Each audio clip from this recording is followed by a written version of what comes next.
Fine vintage. Hi everyone, Brian Hines here. It's time for the monthly Patreon Q&A. I've only got two questions came in this time, so I'm going to do a few other things because I don't like these to be too brief. But let's jump into those questions. And remember, if you'd like to ask me a question, can be anything, I don't care. Just towards the middle of the month, I send out an email asking for you questions. Just reply to that. You have to be at the $8 or higher level. Chandler Ritter asks, do you have any particular thoughts about Jerry Stiller? No, I don't. Jerry was, I was never a King of Queens fan, but I always watched him on Seinfeld. I thought he was very talented. Obviously, had a good marriage, had a very funny son, very comedy dynasty, the Stillers. So he will be missed. Beyond that, beyond Seinfeld, I didn't really have too much to do with him, per se. And even with that, it was just me watching the show. So, no particular thoughts. Sure, talented man, he'll be missed. Andrew Jasford writes, hello, Brian. Hope you're doing well. Thank you. I am. Here are my questions for you. Who are your top 3 Doctor Who masters? Probably I would go Anthony Ainley from the classic era, because he was the master I grew up with. No offense to Roger Delgado. Jeffrey Beavers, because I think he's the best Big Finish master. In fact, when I did the reviewer versus reactor storyline, I had the skull-faced reactor that was based on. The voice was based on the face was obviously the Deadly Assassin, but the voice was based on Beavers, who appeared in Keeper of Traken, and then his voice that version of the master and Big Finish. So. When I talked like this, I am the master, you will obey me. That very lilting kind of evil voice. That's Jeffrey Beavers I was doing when I did that character. So, Anthony Ainsley Classic Series, Jeffrey Beavers for Big Finish. But for the current series, much as I might like to say Missy, I'm going to go with the current master, Sacha Dhawan, because I'm really loving the energy he brings to the role. He's having so much fun playing the insanity, but balancing that against the anger and the constant push and drive to cause evil and destruction wherever he goes. So I'm really enjoying the current master. So Ainsley, Beavers, Dhawan. Andrew Rawson asks, what are your favorite alien races from Doctor Who? And I assume that he means beyond like the Daleks, the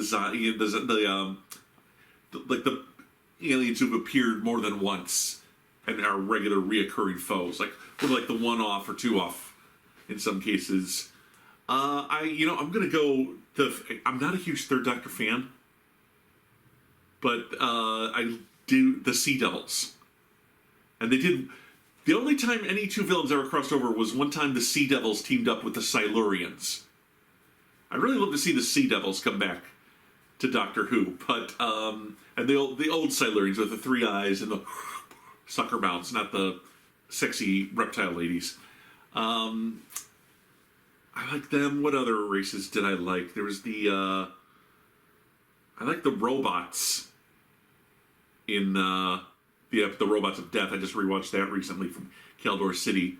They had that kind of classic nouveau sculpture to them, but they're just unstoppable killing machines at the right moments. And on the new series, what's kind of the Ood? I love the Ood. They've never really been the bad guys, except when they get possessed by the other bad. The main bad guy comes and possesses the Ood. Then they turn red-eyed. But Sea Devils. I guess anything aquatic, because I got the Sea Devils who are like stingrays. I got the Silurians who are the fish reptile people, and I got the Ood who are like octopus. So anything from under the sea that gets turned into an alien race, except those crabs from the one episode where they were feeding on the pollution from all the cars that couldn't land in any city.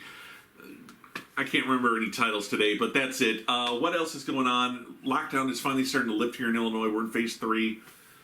But I've been reading a lot of books. I get them on the cheap.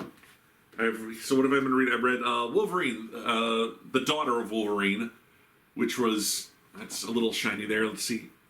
From Marvel Comics Presents came back recently, and this was the ongoing story arc by Charles Soule, Diogenes Neves, some other people. And this is Wolverine's latest bastard child, because he has a couple, doesn't he? But this one's a busty blonde, so that's all right.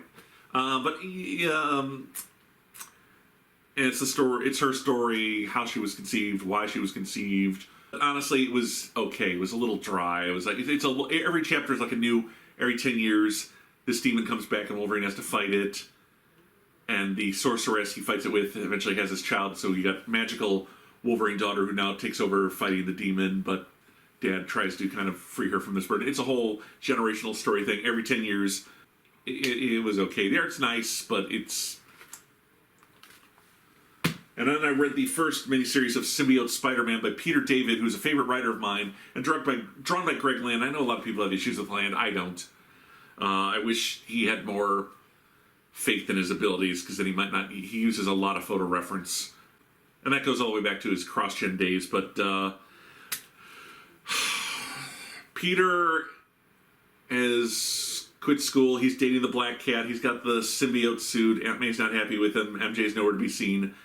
This is in that era. This is right before it left him to become Venom, but after Secret Wars. And this is not a Spider-Man story. This focuses primarily on the Black Cat and Mysterio. And Mysterio wants to know what the suit is. Black Cat is kind of like the one...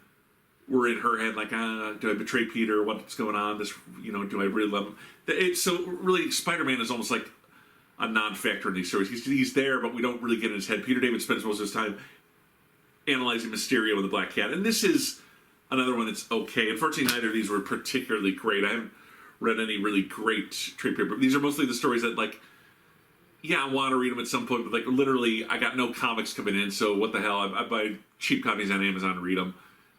They're okay. Beyond that, next up is going to be the Mystery Science Theater 3000 review, which I told the guy on Patreon he said, I want you to do that. I'm like, fine, I'll probably be done in February. I don't know why I promise people dates, because I never keep to them, but I'm going to start filming today, and hopefully by the end of the month, because it's a 6-issue review, so that means I've got a lot of editing to do.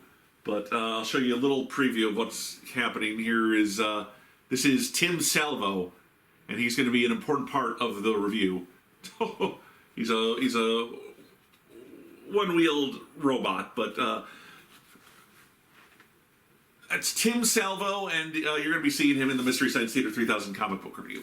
Beyond that, that's all I've got to say. Remember, write me, ask me a question. It doesn't matter how stupid, it doesn't matter how inane, it doesn't matter how serious, how personal. I will give you an answer. It might not be the answer you want, but you'll get an answer. So thank you for joining me. This is the Patreon Q&A. I'm Brian Hines. And as always, thank you so much for your support. Even with COVID-19, everything going on, some people have been pulling back, but they haven't left me completely, and I truly appreciate that, because I know these are hard times. But that's it for now, and I'll talk to you next month.